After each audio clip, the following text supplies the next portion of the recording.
Hey guys, Koukun here, coming at you with another video. Today we're going to talk about investing in index funds. So some of you may be thinking, I primarily focus on real estate investing. That's my bread and butter. That's where I've made most of the returns in my investing career so far. However, there is a time and place when it makes sense to diversify, or it makes sense to invest into other investments either before you're able to invest into a rental property, or maybe after, when you want to take some of the profits you've made in real estate and put it in different types of investments. And for me, index funds are one of those investments which I do feel has good potential over longer periods of time. So let me get into it, both what it is and why it's so powerful.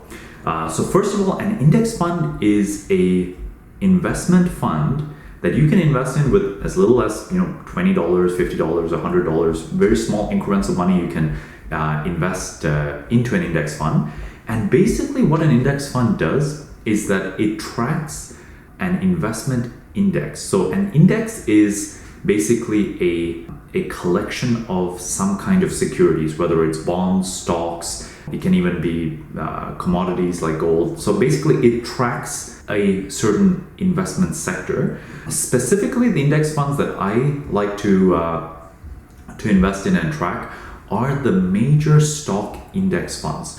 One that you may have heard of would be the S&P 500. It's the Standard & Poor's 500 largest American companies. It's an index, so an index fund will track those 500 companies, so that when you put $100 into an index fund that tracks the S&P 500, it's as if you've bought a little tiny portion of each of those 500 companies based on the size of those companies. So for example, Apple, a little bit bigger company, you'll have a tiny bit more of Apple than you would say one of the smaller companies of those 500, but these are still pretty large companies because they're the 500 largest American companies.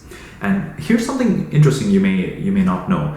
Warren Buffett, one of the greatest investors of all time, one of the few people who's consistently beaten the average index over long periods of time, he has said himself that, back in 2007, he bet $1 million that no collection of hedge funds, so hedge funds are typically these investment funds where very smart or well-known investment managers managing these funds, and they're actively trying to pick companies or stocks, and they're trying to beat the average stock market or the average index. Warren Buffett said that if you picked 5 or more of these hedge funds and tracked it over a 10-year period of time, he said on average they would underperform the index as a result of the fact that choosing investments, especially in the stock market, that are going to win, that are going to do better than the average, is a very hard game. And especially those hedge funds, they have quite a lot of fees, right? And they charge some fees based on performance. So if they do well, they get the fee, but they also charge other fees based on just the amount of assets they invest. So basically, if you just put money in a hedge fund, they're going to charge you a fee whether the market's up or down. So basically, Warren Buffett made that bet that if you were to just put your money in the S&P 500 index, it would outperform 5 or more hedge funds. And this was back in 2007, and by 2017 he was right. There was one hedge fund manager who took him up on that bet. I don't know if they actually paid the money or not, but he took him up on that bet. And what he did is he created a hedge fund of funds. So he created a hedge fund that has those fees, that invested in multiple other hedge funds, and over that 10-year period of time it did not beat the index. Why does this matter to you or I? Most of us can't invest into hedge funds. Their minimum investments are usually $1 million or more, so it doesn't actually apply to us as much. But here's why it does.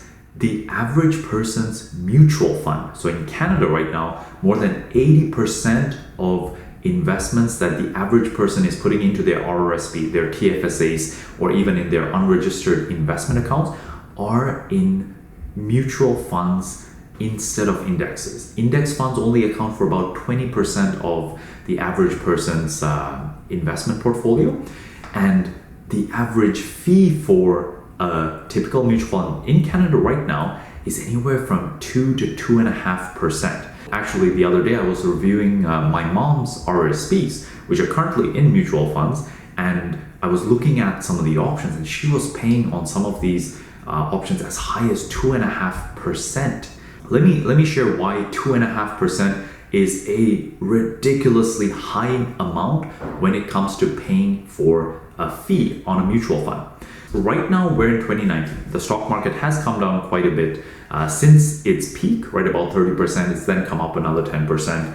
Anyways, that aside, up until now, the long-term expected return of the stock market, based on many analysts as well as many investment managers who are sort of forecasting what is the stock market going to do over the next 10 years. Jack Bogle actually was one of the founders of the first index funds, Vanguard.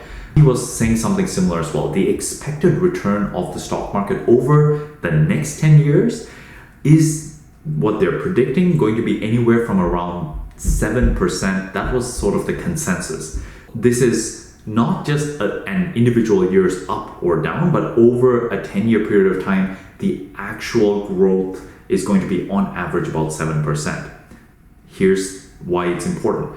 If you're going to make a 7% return by just putting money in the market and holding on to it, you lose about 2% of that return due to inflation, because over that 10-year period of time, things get more expensive. So your money needs to at least keep up to inflation and then produce a positive return for you to be ahead after that 10-year period of time. Inflation takes about 2%, so you're left with about 5% of actual return.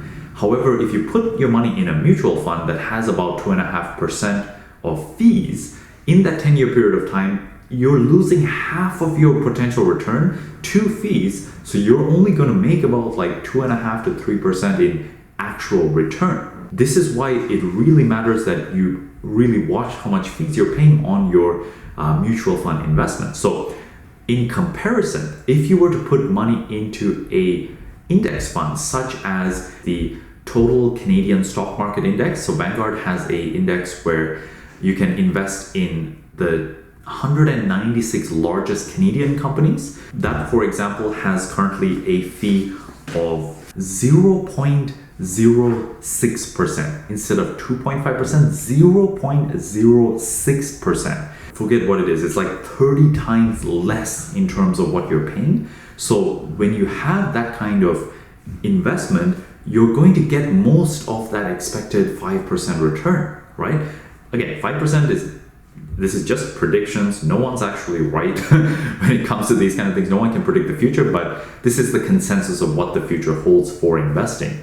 When it comes to investments, watch your fees. Watch how much of a drag your fees are going to be on a yearly basis, especially those fees that are consistent year over year over year, that you never stop paying. It's always paid every single year. Those are what you definitely want to watch out for. So for me personally, and even what I'm now helping my parents to do, is for all their TFSA, their RSP investments, we're putting them into Vanguard index funds where the fees are considerably lower, so at least they can get the market return over the next 10 plus years. That's my thoughts on index fund investing. If you have any questions, comment down below. I'd be happy to answer them.